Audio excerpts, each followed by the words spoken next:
السلام علیکم۔ آج ہم جماعت نہم کے سوال نمبر 2 جو کہ اشعار کی تشریح ہے اس کو ایکسپلین کریں گے۔ اس میں ہے حصہ غزل۔ شعر ہے: بلبل کو باغباں سے نہ صیاد سے گلا، قسمت میں قید لکھی تھی فصل بہار میں۔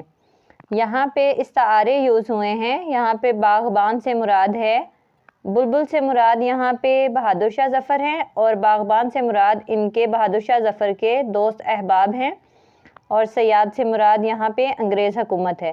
اب یہاں پہ بہادر شاہ ظفر جو انہوں نے رنگون میں قید کے دوران یہ غزل لکھی تھی، اس کا یہ شعر ہے۔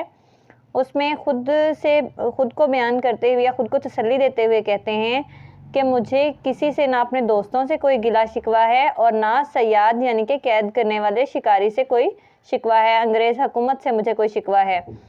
قسمت میں، بس میری قسمت میں یہ قید اللہ تعالیٰ کی طرف سے لکھ دی گئی تھی کہ فصل بہار میں، ان کے دور حکومت میں مجھے قید ہونا پڑے گا۔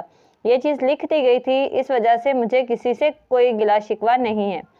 مفہوم ہے: بلبل کو نہ باغبان سے شکایت ہے نہ شکاری سے، اس کی قسمت میں پہلے سے ہی قید لکھ دی گئی تھی۔ تشریح ہے: اردو شاعری میں بلبل اور بہار کا گہرا رشتہ ہے۔ آمد بہار کے ساتھ بلبل دیوانگی اور وارفتگی مینس مدہوشی، بے خودی میں مبتلا ہو جاتا ہے۔ پھولوں کے ارد گرد دیوانہ وار گھومتا ہے۔ بہار کی آمد کے انتظار میں وہ چمن میں اپنا گھونسلہ بناتا ہے تاکہ پھولوں کی بہار کا نظارہ کر سکے، مگر زمانے کو محبت کا یہ تعلق برداشت نہیں۔ بدقسمتی سے بلبل کسی شکاری کے ظلم کا شکار ہو جاتا ہے۔ بقول شاعر: بتا ہمدم یہ کیسی ہیں بہاریں کہ جن میں پھول زخموں کے کھلے ہیں۔ حقیقت ہے کہ تقدیر کے لکھے پر صبر کر لیا جائے تاکہ غم و الم کی شدت زیادہ تکلیف دہ نہ ہو۔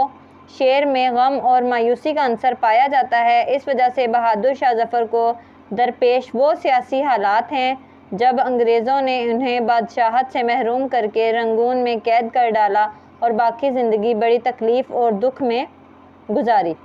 تشریح طلب شعر ان کا ذاتی تجربہ ہے۔ وہ کہتے ہیں کہ انہیں نہ تو دوستوں سے گلہ ہے کہ وفاداری کیوں نہ کی، اور نہ ہی شکاری یعنی انگریز حکومت سے گلہ ہے، بس ان کی قسمت میں قید لکھی تھی۔ بہار کے موسم میں ان کے دور حکومت میں قید تھی، اس وجہ سے انہیں بس قید کر دیا گیا ہے۔